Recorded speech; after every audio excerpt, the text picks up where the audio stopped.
पानी देने के लिए कोई और नहीं, निजामुद्दीन औलिया आता है। हजरत निजामुद्दीन ने उसको वहीं पे खामोश कर दिया और खामोश करने के बाद में कहा, बेटी जाओ तुम घर के अंदर चली जाओ, अगर लोग जाग जाएंगे तो फिर मुझे शर्मिंदगी उठाना पड़ेगी, लोग जाग जाएंगे तो मुझे नदामत उठाना पड़ेगी, बेटी तुम अपने घर के अंदर चली जाओ।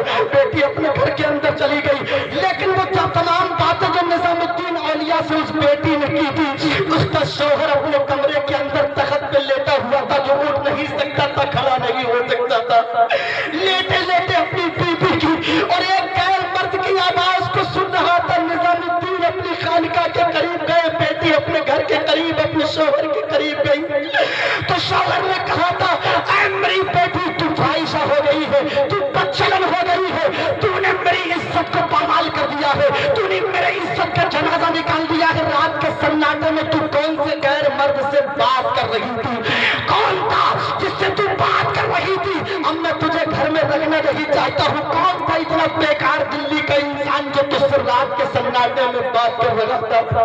तो उस बेटी ने कहा था, मेरे सर के ताज, अगर तुम मुझे बुरा भला कहोगे तो मैं बर्दाश्त कर लूंगी, अगर तुम मुझे गालियां बकोगे तुम बर्दाश्त कर लूंगी, लेकिन तुम मुझको गाली मत बको जो मेरे साथ में बात कर रहा था।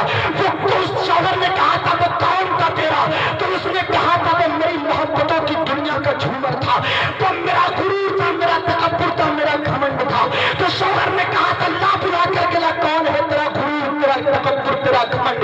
तो कहती है, मैं अभी जाती हूँ। चली गई रात के सन्नाटे में, चली गई निजामुद्दीन औलिया की खानका के करीब। निजामुद्दीन ने बेटी को देखा तो तेज कदमों से बेटी की तरफ गए, कहा, बेटी बताओ कैसे आना हुआ? अरे तुम तो पानी लेने भी नहीं आती थी, लेकिन आज कैसे आ गई हो? तो कहा, बाबा बात बहुत आगे पहुंच गई है, मेरे शौहर को मेरे ऊपर शक हो गया है, मेरे शौहर ने मेरे ऊपर शक कर लिया है, वो मुझे बदचलन बता रहा है, वो मुझे फाहिशा बता रहा है, वो मुझे ये कह रहा है कि तूने मेरी इज्जत को पामाल कर दिया, मेरी इज्जत का जनाजा निकाल दिया। ऐ बाबा जान, तुम तो बड़े दयालु हो, कुछ दया कीजिए। ऐ महाराज, थोड़ी सी कृपा कीजिए, आज मेरी लाज तुम्हारे हाथ है, मेरी लाज को बचा लीजिए। निजामुद्दीन ने कहा था, बेटी तेरी लाज अगर मेरे हाथ है तो तेरी इज्जत को पामाल होने नहीं दूंगा। जैसे कि निजामुद्दीन औलिया दूसरी मर्तबे उसके घर पे पहुंचे, बेटी ने अपने शौहर से कहा था, देख ले मेरे सर के ताज, मेरा गुरूर आ गया है, देख ले मेरे सर के ताज, मेरी जमीन अकीदत का झूमर आ गया है, जिससे मैं रात के सन्नाटे में बात कर रही थी, वो कोई और नहीं, निजामुद्दीन औलिया है। जब इतना कहा था तो वो शौहर जो उठ करके खड़ा नहीं हो सकता था, जो अभी तक तख्त पे पड़ा था, अब निजामुद्दीन के ऊपर चेहरे पर नजर पड़ती है तो अभी तक पड़ा था, एकदम उठ के खड़ा था और उठ के खड़े होके परवरदिगार आलम ने उसकी जुबान के अंदर वो ताकत पैदा कर दी जो बोल नहीं सकता था, बोलने लगा, कहने लगा, है मेरी बीबी, जो ख्वाब में कोई, जो मेरे 3 दिन से ख्वाब में आ रहा था, वो कोई और नहीं बल्कि यही दिल्ली का निजाम था। ये मुझे पानी भी पिलाता था और मेरे बदन पे अपने हाथ को लगाता था, मुझे शिफा मिलती चली जा रही थी। कदमों में गिर जाता है निजामुद्दीन औलिया के, कहता है, निजामुद्दीन अब मुझे कलमा पढ़ा लीजिए और दाखिल इस्लाम कर लीजिए। आए दिल्ली की, ये निजामुद्दीन के दिल्ली की शान है। कभी तो किसी शायर ने कहा था, ऐसी बुलंदियों के मीनारों पे जाइए, ऐसी बुलंदियों के मीनारों पे जाइए, उठते समय से चांद सितारों पे जाइए, कामयाबी जो चाहते हो तो मेरा मशवरा सुनो, अल्लाह के वली के मज़ारों पे जाइए। अल्लाह का बहुत बड़ा बुजुर्ग आराम कर रहा है, जिसकी नशिस्त के, जिसकी आल में पैदा होने वाली जात आपकी निगाहों के सामने है। हुजूर अशाह सैयदी सरकार सैयद वजीर मियां अलैहि रहमा, जिनकी तुर्बत शरीफ, जिनकी मज़ार शरीफ ढकनी के अंदर मौजूद है। आप बहुत बड़े किस्मत वाले, वो सैयद का माना ही सरदार का आता है। हमारा दुनिया के अंदर कोई भी लीडर हो, कायद हो, रहनुमा हो, रखवाला हो, कोई भी हो, लेकिन सही बात तो यह है, सच्चाई और हकीकत पे मबनी बात यही है कि अगर हमारा कोई कायद है, अगर हमारा कोई सरदार है, अगर हमारा कोई लीडर है, तो वो कोई और नहीं बल्कि सरकार की औलाद है, जिसकी रगों में मुस्तफा जाने रहमत का खून रवा दवा है। बस वही हमारे अमामों की जीनत है, वही गौस पाक की औलाद आपकी बस्ती के करीब आराम फरमा है और उसी का सदका आप लोग खा रहे हैं। अल्लाह तबारक व तआला तमाम लोगों को फैज़ान नसीरी से माला माल फरमाए। आखिरी बात कहता हूँ, उसके बाद अपनी औकात के मुताबिक अपनी बात को खत्म करता हूँ, इसलिए मुझे अपनी औकात पता है। अपनी औकात सिर्फ इतनी है, कुछ नहीं, बात सिर्फ इतनी है, कल भी टुकड़ों पे उनके पलते थे, अब भी टुकड़ों पे उनके पलते हैं। अब कोई क्या हमें गिराएगा, हर सहारा गले लगाएगा। हमने खुद को गिरा दिया है, वहां गिरने वाले जहां संभलते हैं। गौस पाक की महफिल में बैठे हुए हो, आज गौसे आजम यहाँ मौजूद है, आपको देख रहे हैं। और गौसे आजम तो पूरी दुनिया को ऐसे देखते हैं जैसे कोई राई के दाने को अपनी हथेली से देखा करता है। आज हमने अपनी बस्ती के अंदर हजरत मौलाना शराफत साहब के बुला के शाने से शाना मिलाकर, हजरत सैयदी सरकार शबाब मियां साहब के बुला के काने से काना मिलाकर, आज जो परवरदिगारे आलम के प्यारे महबूब के प्यारे बेटे, लाडले बेटे गौसे आजम के जिक्र को अपनी बस्ती में सजाया है। तो मेरे गौसे आजम ने देख लिया है कि आप किस किस तरीके से किस किस इंसान ने मेरी महफिल में हिस्सा लिया है। सुनते चले जाइएगा मिल्लत के नौजवानों, अगर खेमपुरा के अंदर मेरे गौस की महफिल सजी है तो कोई कमाल की बात नहीं है। पूरी दुनिया के अंदर गौसे आजम की महफिल सजा करती है। एक तो आप जानते हैं जहां मेरे गौस पाक का मज़ार है, उस सरजमीन को कोई और नहीं बगदाद मोहल्ला के नाम से याद किया जाता है। बगदाद की मुकद्दस जमीन है और बगदाद का एक बहुत बड़ा बादशाह है, उसका एक वजीर है। उस वजीर के दिल में ख्याल पैदा होता है कि मैं अपने महल के अंदर गौस पाक की महफिल को सजाऊं, अपने महल के अंदर गौसे आजम के मीलाद को सजाऊं। जब उसके दिल में ख्याल पैदा हुआ, वजीर ने कहा, ऐ बादशाह सलामत, मैं तुमसे एक मशवरा करना चाहता हूँ, मैं तुमसे बात करना चाहता हूँ। बादशाह ने कहा, बताओ वजीर क्या कहना चाहते हो। तो वजीर ने कहा था, बादशाह पूरी दुनिया के अंदर गौस पाक का जिक्र होता है, मैं भी अपने महल के अंदर गौसे आजम का जिक्र करना चाहता हूँ। तो बादशाह ने कहा, ठीक है, अगर तुम गौस पाक का जिक्र अपने महल के अंदर करना चाहते हो तो एक डेट का इंतखाब कर लो, एक तारीख का इंतखाब कर लो, एक दिन मुतय्यन कर लो, एक डेट फिक्स कर लो। जब डेट फिक्स कर दी गई, डेट मुतय्यन दिन मुतय्यन कर दिया गया, वजीर से बादशाह ने कहा, एक कार्ड छपवा दो, दावतनामे छपवा दो और दावतनामे छपवा करके बगदाद के लोगों के अंदर तकसीम करा दो। वही हमारे महल के अंदर एंट्री करेगा, जिसके पास में दावतनामा होगा, सर्टिफिकेट होगा, कार्ड होगा। जिसके पास में कार्ड नहीं होगा उसको महल के अंदर आने नहीं दिया जाएगा। वजीर ने डेट का इंतखाब कर दिया, दिन मुतय्यन कर दिया, कार्ड छपवा दिए गए, दावतनामे छपवा करके बगदाद के तमाम लोगों में तकसीम करवा दिए गए। आज भी हमारे दौर का हाल है, अगर अमीर के घर कोई फंक्शन होता है तो अमीर को दावत दी जाती है, गरीब को कोई नहीं पूछता है। गरीब ने अगर सुबह को खाना खाया है, शाम को खाया है, नहीं खाया है, कोई नहीं पूछता है। गरीब से कोई नहीं पूछता है। हालांकि दीवार के बराबर में अगर कोई गरीब रहता हो, ये 3 दिन से अपने घर में लंगर चलाता हो, बराबर में जो दीवार के करीब पड़ोस में शख्स रह रहा है गरीब, उससे नहीं पूछता है तुमने खाना खाया है, नहीं खाया है। इसलिए कि अपने मद्दे मुकाबिल लोगों को देखता है, अपने स्टेटस के लोगों को देखता है, अपनी बराबरी के लोगों की दावत करता है। गरीब से कोई नहीं पूछता है तुझे खाना मिलेगा कि नहीं मिलेगा।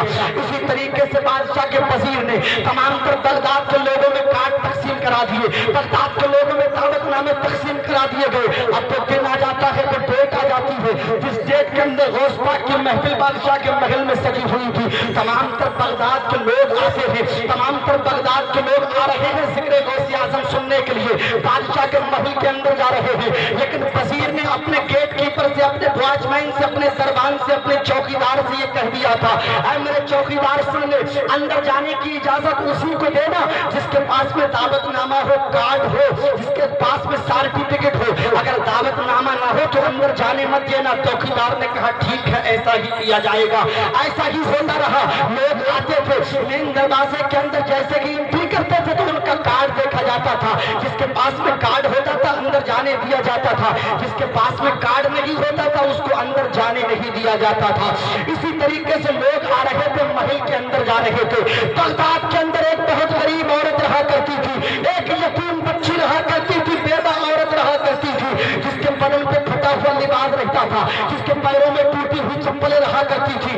वो गौसे आजम से सच्ची मोहब्बत किया करती थी। अरे अमीरों की मोहब्बत में लालच शामिल हो सकता है, अमीरों की मोहब्बत में कहीं ना कहीं मगर और फरेब शामिल हो सकता है, लेकिन गरीब की मोहब्बत खालिस सच्ची मोहब्बत हुआ करती है। एक गरीब औरत थी जो अब्दुल कादिर गौसे आजम से सच्ची मोहब्बत किया करती थी। उसको पता चला कि गौसे आजम की महफिल बादशाह के महल के अंदर सजी हुई है, तो अपनी नन्ही सी बच्ची का हाथ पकड़ के डंडे का सहारा लेके बादशाह के महल के करीब जाती है और गेट के करीब में जाकर अंदर जाने की इजाजत मांगती है, लेकिन गेट कीपर उसको अंदर जाने की इजाजत नहीं देता है। वॉचमैन उसको अंदर जाने की इजाजत नहीं देता है। वॉचमैन उसको अंदर जाने की इजाजत नहीं देता है। गरीब औरत जिसके बदन पे फटा हुआ लिबास था, चेहरा गर्द आलूदा था, बाल बिखरे हुए थे, पैरों में टूटी हुई चप्पलें थी, उस गरीब औरत ने बरजस्ता रो करके कहा था, वजीर के दरबार सुन ले, मुझे अंदर क्यों नहीं जाने दे रहा है। अरे जितना प्यार गौसे आजम अमीरों से किया करते हैं उतना गरीबों से भी क्यों किया करते हैं। जितना बगदाद की दूल्हा अमीरों के है उतना गरीबों के भी तुम्हें, तू मुझे अंदर जाने की इजाजत क्यों नहीं दे रहा है। तो वजीर के दरबार ने कहा था, गरीब औरत सुन ले, तेरे बदन से गुर्बत की बू आ रही है, तेरे बदन पे फटा हुआ लिबास है, टूटी हुई चप्पलें तेरे पैरों में है। अगर तेरे पास कार्ड होता तो अंदर जाने देता, तो तेरे पास सर्टिफिकेट नहीं है तो अंदर जाने नहीं दूंगा।